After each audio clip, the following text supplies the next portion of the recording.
Olá pessoas, tudo bem? Tenho certeza que sim.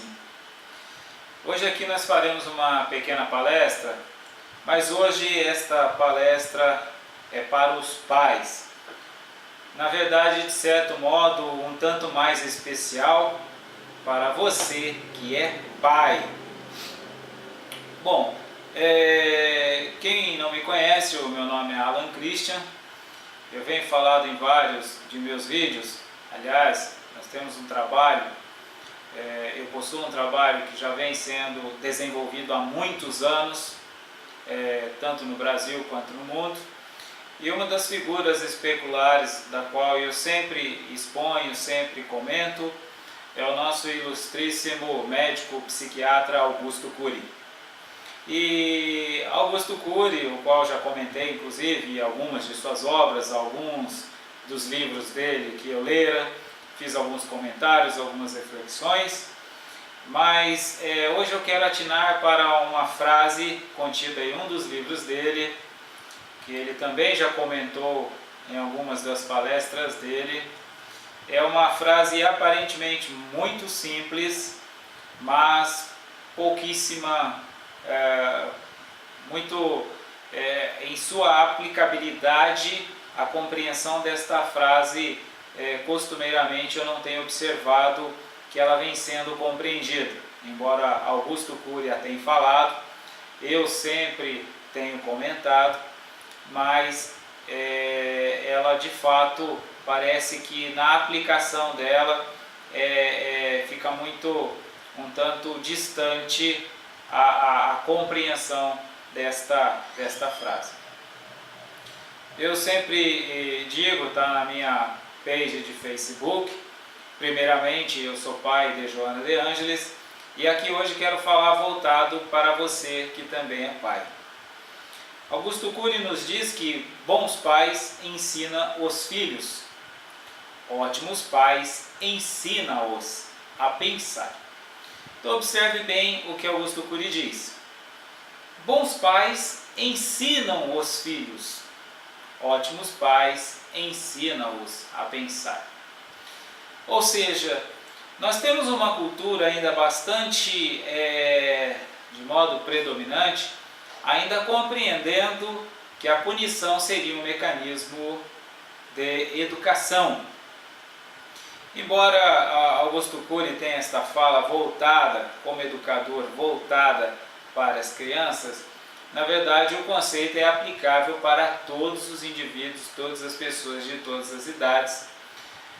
Aliás, diga-se de passagem que é um dos trabalhos que eu venho desenvolvendo há muitos anos, que é o trabalhar com o desenvolvimento humano, e por conta disso nós desenvolvemos a aplicabilidade prática deste conceito.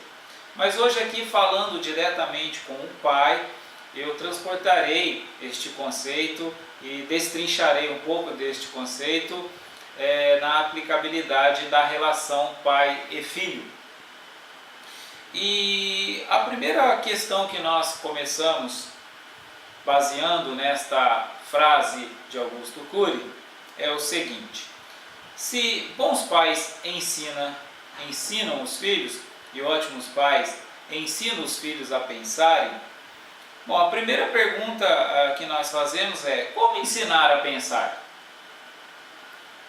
Mas aí, aliás, o que é pensar? Ou seja, nós já começamos a pensar o que é pensar. Se ótimos pais ensinam os filhos a pensarem, a gente, antes de perguntar como ensinar a pensar, nós precisamos perguntar o que é pensar. Ou seja, como nós vamos ensinar algo que nós ainda não estamos sabendo muito bem do que se trata? O que é pensar? Bom, de modo muito simples, nós imaginamos que pensar é imaginar. Pensar é realizar algum tipo de ação mental. Mas pensar aqui está sendo colocado de modo muito mais amplo. Pensar é avaliar, mais do que uma ação cognitiva, é uma ação cognitiva de modo eficiente, uma ação cognitiva que leva-nos a um bom resultado, uma ação cognitiva que nos gera algum benefício direto para nós e para o que em nosso entorno está. Pensar é uma ação mental que deve promover o ser humano. Porque se o pensamento não tiver a característica de promover o ser humano, qual a utilidade deste pensamento? E é isso que nós começamos a refletir. Pensar não é uma ação intelectual apenas. Pensar não é uma ação mental sem maiores planejamentos.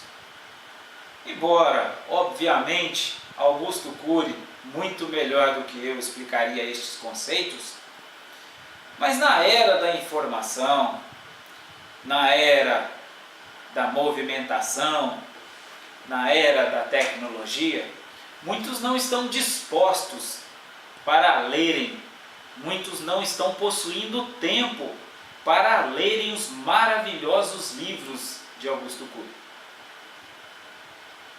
E nós aqui então hoje estamos encontrando um modo mais eficiente, em apenas uma pequena palestra, extrair o que há de melhor nesta ideia, extrair o que há de melhor nestes conceitos, de modo que ele nos seja aplicáveis. Então, o que é pensar? A primeira pergunta que nós começamos a fazer é: o que é pensar? E o pensar nós já estamos dizendo que é uma ação mental que deve promover o pensamento. Então nós começamos, pelo método dedutivo, a compreender que ótimos pais só serão ótimos pais se começarem a se autoeducar, se começarem a desenvolver o próprio pensamento. Eu volta e meia tenho dito em meus vídeos que nosso propósito aqui não é falar o que todo mundo já está dizendo. É ficar falando, você tem que fazer isso com o filho, tem que ter aquilo, tem que ter aquilo. Então vai ter como? Como eu posso educar se antes eu não sou educador? Como eu posso realizar uma educação de excelência se eu não sou um educador por excelência? Então, antes de propormos a serem bons pais, ou seja, a realizar algo de bom para os nossos filhos, temos de realizar algo para nós mesmos. Precisamos desenvolver-nos como seres humanos. Precisamos desenvolver-nos como educadores de excelência, para que só depois disso tenhamos condições de ser um pai de excelência. Um pai em excelência. E aqui nós começamos então a perceber que neste meu processo eu tenho vários modos de desenvolver isso. O primeiro é simplesmente estudando, aprendendo. Se alguém me perguntasse: mas Alan Christian, você está dizendo que o pai tem que estudar, dedicar, formar? Sim, as pessoas não fazem isso para ser um pizzaiolo, para serem um médico, não ficam 5 anos, 8 anos numa universidade para poder realizar um ofício que lhe gere uma renda, uma remuneração. Diga-se de passagem que às vezes nem atinge a casa do R$1.000. Nós nos desenvolvemos tanto de modo técnico para realizarmos os nossos propósitos enquanto trabalhadores profissionais. E por que para ser um pai eu não preciso fazer nada? não preciso fazer nenhuma universidade, nenhum curso, não preciso assistir palestras. Eu assisto palestra para vender o meu produto na empresa que eu trabalho. Eu assisto palestra para aprender a desenvolver melhor as minhas petições judiciais. Eu estudo bastante para eu desenvolver melhor as minhas aulas no colégio que eu leciono. E por que para ser pai eu não preciso fazer nada? Então a primeira coisa que nós começamos a compreender é que eu preciso elaborar um projeto de pai. Eu preciso elaborar um projeto para eu mesmo. Que se eu já sou pai, eu posso elaborar este projeto enquanto não sou pai. Eu disse que eu sou pai de Joana de Ângeles. E aqui, como eu sempre tenho dito, meu propósito é falar com propriedade, com conhecimento de causa. Então aqui falarei um pouco da minha história para que nós possamos entender este projeto, o projeto que eu já fiz. Bom, eu casei-me no ano 2000 e perpassei por 10 anos elaborando este projeto. Durante 10 anos eu elaborei um projeto de ser pai. Ainda relativamente jovem quando casei, mas já naquela época ciente de que eu só poderia ser bom pai se eu me preparasse para tal. E sempre me interessei em estudar o tema, assuntos relacionados à psicologia, assuntos relacionados à sociologia, assuntos relacionados à filosofia, mas tudo isto de modo que um pai pudesse oferecer a um filho. Observe que eu estou dizendo que eu estudava estas coisas, buscava estas coisas, mas de modo que elas pudessem ser aplicáveis para quando eu tivesse um filho. Não era algo só para mim, para as minhas realizações profissionais. Era algo que poderia ser prático para quando eu fosse pai. E depois de 10 anos neste meu planejamento, eu comecei a chegar à conclusão de que eu apenas poderia me tornar um bom pai. Que para eu tornar-me excelente pai, eu precisaria ser pai. Porque até então eu possuía todo o arcabouço teórico, científico, filosófico para ser um bom pai. Mas não possuía a prática, o que me geraria excelência na paternidade. Depois de 10 anos, decidi pelo primeiro filho. E aí veio Joana de Ângeles. E neste projeto, então, de ser um ótimo pai, quando Joana de Ângeles nascera, eu já sabia que o método punitivo era completamente dispensável. Na verdade, mais do que isso, indevido, se eu tivesse o propósito de ser um excelente pai. Então eu não tinha o propósito de ser um bom pai, eu tinha o propósito de ser um excelente pai. Então o método punitivo, seja ele de que modo for, principalmente no tocante a algum ato físico, não só estava completamente descartado, como ele sempre fora completamente desprezado. E que o pensar, o ensinar o pensar, era a minha persistência enquanto educador, enquanto pai. E aí, eu quero aqui agora contar uma pequena situação para que nós tenhamos melhores condições de entender a ideia aqui apresentada. Eu disse que depois de 10 anos veio Joana de Ângeles nascera, ainda bebê, realizando todos os cuidados que eu pude Aliás, diga-se de passagem que na maternidade eu quem realizei o primeiro banho, ou seja, eu buscava compreender, eu não assumia a postura que alguém seria responsável por aquele filho. Eu assumia a postura de que eu, pai, era naturalmente o principal responsável. Pois a mãe estava naquele momento sem maiores possibilidades físicas. E quem na ordem natural das coisas deveria ser o maior responsável? Logo eu, pai.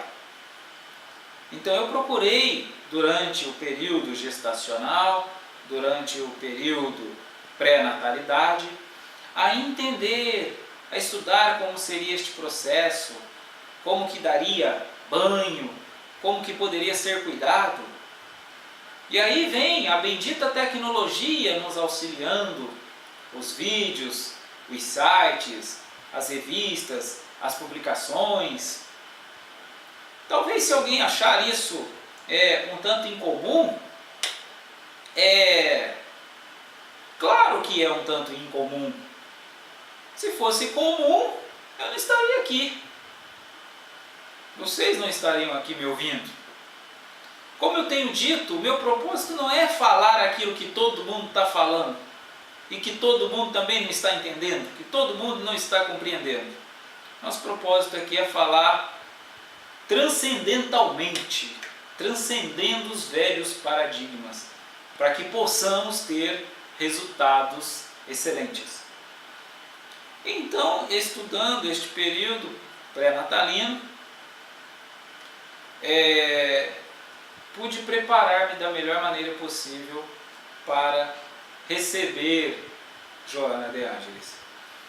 Então, nascera minha filha, eu pude oferecer estes cuidados já na maternidade, viemos para casa, e pelo fato de eu ser trabalhador autônomo naquela época, aliás, diga-se de passagem que sou empresário desde que iniciei meu trabalho profissional, embora sempre desenvolvi atividades profissionais variáveis, mas sempre tive uma certa flexibilidade.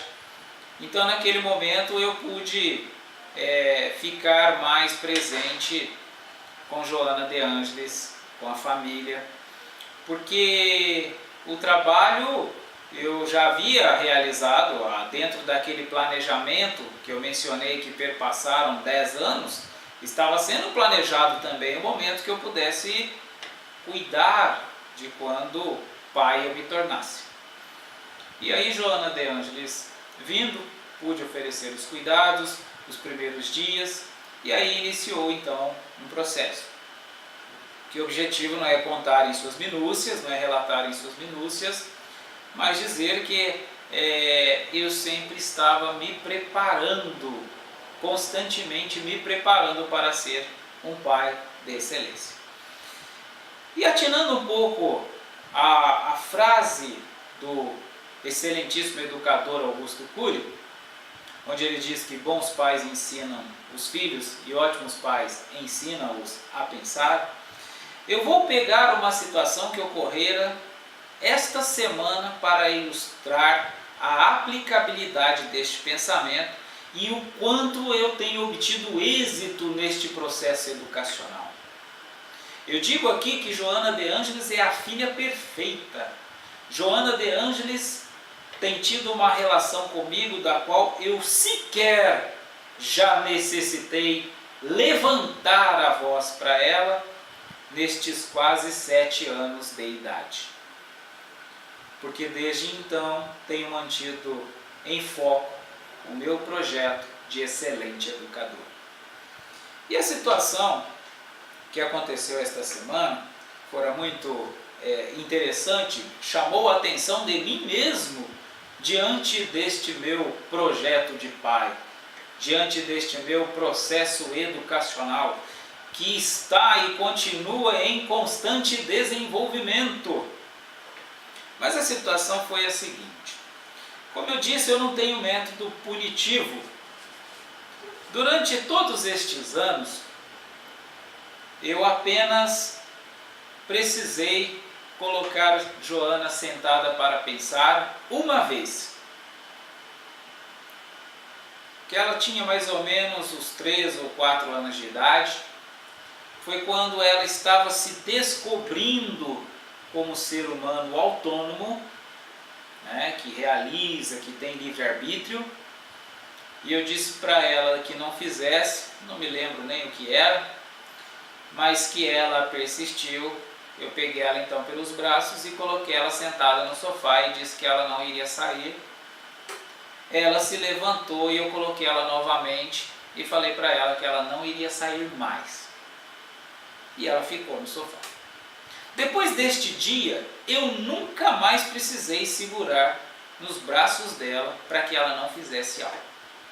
E o que eu estou atinando aqui é que eu também não precisei elevar a voz. Aliás, eu disse que a voz eu nunca elevei. E a situação desta semana me foi muito interessante porque ela culmina no desenvolvimento deste processo educacional. Eu esta semana fui acordá-la. E ao acordá-la, eu disse para ela a seguinte coisa: Joana, acorde, por favor.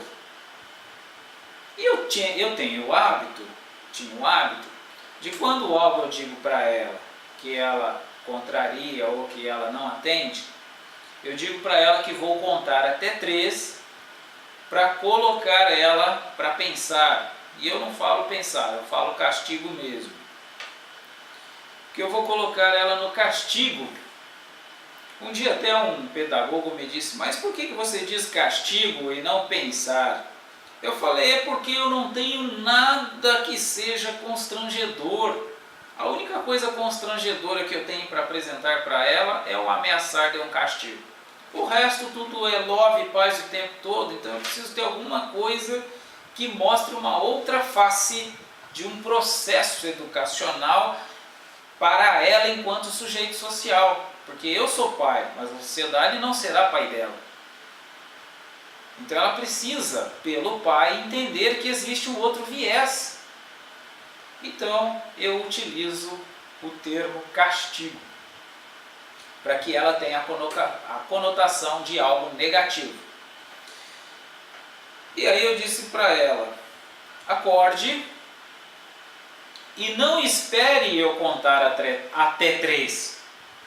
Então observe que outras vezes eu já ao ir chamá-la para acordar, que ela não é muito boa para acordar, até porque ainda tem quase 7 anos, e algumas vezes que eu fui acordá-la, eu disse a ela que eu contei para ela, né, para que ela levantasse, que eu contaria até 3 e cheguei a contar.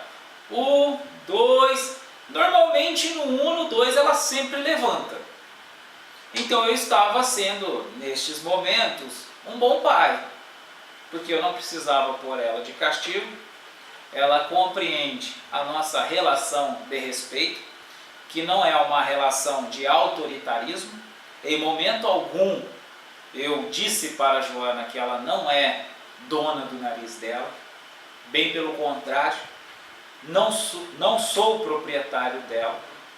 Meu objetivo não é ser doutrinador, proprietário dela, e sim educador, que ajuda ela própria a conduzir-se para fora de si mesma. Então eu disse a ela, né, costumo contar normalmente no 1 ou no 2, ela acorda, mas neste meu propósito em tornar-me pai de excelência, pensei comigo antes de chamá-la. Ao invés de eu acordar, chamar ela, pedir para ela levantar uma vez, ela não atender, eu dizer que vou contar até 3, né, eu contar até 3, já de imediato, eu vou pedir para ela, de modo sereno, de modo afetivo, não espere eu contar até 3. E aí eu disse para ela, cheguei, aproximei-me: Joana, está na hora de acordar. Aí ela deu um sinal que me ouviu.